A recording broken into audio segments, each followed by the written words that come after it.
প্রধানমন্ত্রীর সঙ্গে আইএমএফ পরিচালকের সাক্ষাৎ, ঋণ চুক্তিতে $1.3 বিলিয়ন ছাড় নিয়ে আলোচনা। তেল নিয়ে শঙ্কার কারণ নেই বললেন জ্বালানি মন্ত্রী, প্রয়োজনের বেশি তেল সংগ্রহ করায় পাম্পে ভিড়। জেট ফুয়েলের দাম 80% বাড়িয়ে বিইআরসির প্রজ্ঞাপন জারি, মধ্যরাত থেকেই কার্যকর হচ্ছে নতুন দাম। জুলাই যোদ্ধাদের দায় মুক্তি দেওয়ার অধ্যাদেশ গ্রহণ করবে সরকারি দল, জানালেন স্বরাষ্ট্রমন্ত্রী, জনপ্রত্যাশাকে ধারণের ঘোষণা। ইরানের গ্যাস স্থাপনা ও পাইপলাইনে যুক্তরাষ্ট্র ইসরায়েলের হামলা, সংঘাতে মধ্যস্থতায় এগিয়ে আসছে পাকিস্তান। স্বাগত জানাচ্ছি দ্য বিজনেস স্ট্যান্ডার্ডের নিয়মিত আয়োজন টিভিএস রাত 8টার সংবাদের সঙ্গে আছি আমি রুবাইয়া এশা। দেখছিলেন সংবাদ শিরোনাম, এবারে বিস্তারিত। প্রধানমন্ত্রী তারেক রহমানের সঙ্গে সৌজন্য সাক্ষাৎ করেছেন আন্তর্জাতিক মুদ্রা তহবিল IMF এর এশিয়া ও প্যাসিফিক বিভাগের পরিচালক কৃষ্ণ শ্রীনিবাসন। সভায় IMF এর স্থগিত থাকা ঋণ চুক্তির বিষয়ে আলোচনা হয়েছে বলে জানা গেছে। 24 মার্চ ঢাকায় বাংলাদেশ সচিবালয়ে এই সাক্ষাৎ অনুষ্ঠিত হয়। অর্থ মন্ত্রণালয়ের কর্মকর্তারা মনে করছেন IMF এর সঙ্গে আলোচনা ফলপ্রসূ হলে এবং বিএনপি সরকার একমত হওয়া শর্ত বাস্তবায়নের প্রতিশ্রুতি দিলে জুনের মধ্যে ডিসেম্বরের বাকি থাকা কিস্তিসহ ঋণের $1.30 বিলিয়ন পাবে বাংলাদেশ। করোনা মহামারী ও ইউক্রেন যুদ্ধের জেরে বিশ্বজুড়ে চরম অর্থনৈতিক সংকট তৈরি হয়। সেই প্রেক্ষাপটে 2023 সালের 30 জানুয়ারি IMF এর সঙ্গে $4.70 বিলিয়ন ঋণ চুক্তিতে সই করে বাংলাদেশ। তেল নিয়ে শঙ্কার কারণ নেই বলে আশ্বস্ত করেছেন বিদ্যুৎ, জ্বালানি ও খনিজ সম্পদ মন্ত্রী ইকবাল হাসান মাহমুদ টুকু। তিনি বলেছেন, তেলের পর্যাপ্ত মজুদ থাকলেও ক্রেতারা প্রয়োজনের অতিরিক্ত তেল সংগ্রহ করায় সরবরাহে কিছুটা দেরি হচ্ছে। এতে ভিড় বাড়ছে পাম্পগুলোয়। 24 মার্চ সচিবালয়ে নিজ দপ্তরে সাংবাদিকদের সঙ্গে আলাপকালে তিনি একথা বলেন। মধ্যপ্রাচ্যে চলমান যুদ্ধের কারণে দেশে জ্বালানি তেলের সংকট চলছে। এমনকি নিরাপত্তা শঙ্কায় পাম্পগুলো সাময়িক বন্ধ হয়ে যেতে পারে বলেও শঙ্কা প্রকাশ করা হয়েছিল পেট্রোল পাম্প ওনার্স অ্যাসোসিয়েশনের পক্ষ থেকে।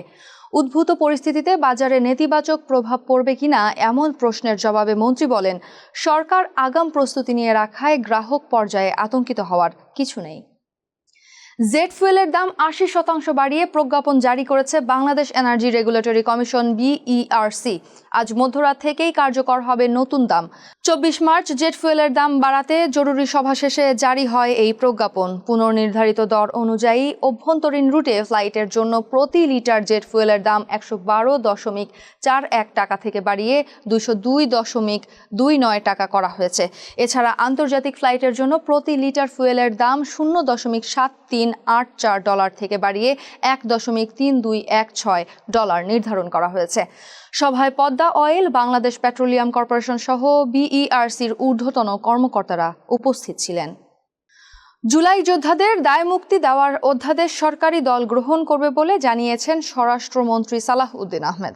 24 মার্চ সাংবাদিকদের এই তথ্য জানান স্বরাষ্ট্রমন্ত্রী।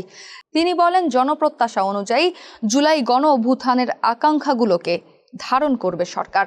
133টি অধ্যাদেশ সংসদে উপস্থাপন করার কথা জানিয়ে স্বরাষ্ট্রমন্ত্রী বলেন, সংসদ অধিবেশনের প্রথম দিনেই সাংবিধানিক বাধ্যবাধকতা অনুসারে অন্তর্বর্তী সরকারের সময় জারি করা 133টি অধ্যাদেশ সংসদে উপস্থাপন করা হয়েছে।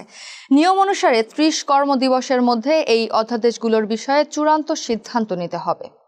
ওয়াশিংটন ও তেহরানের মধ্যে যুদ্ধবন্ধে আলোচনা চলছে বলে মার্কিন প্রেসিডেন্ট ডোনাল্ড ট্রাম্প দাবি করলেও ইরান জুড়ে হামলা অব্যাহত রেখেছে যুক্তরাষ্ট্র ও ইসরায়েল।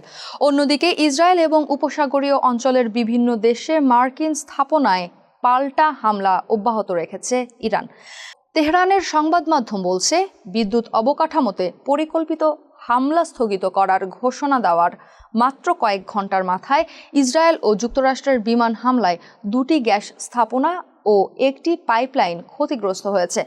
এদিকে যুক্তরাষ্ট্র ও ইরানের মধ্যে চলমান উত্তেজনা কমাতে মধ্যস্থতাকারীর ভূমিকায় এগিয়ে এসেছে পাকিস্তান। NBC নিউজকে 4টি সূত্র জানিয়েছে, দুই দেশের মধ্যে যোগাযোগে সহায়তা করছে ইসলামাবাদ।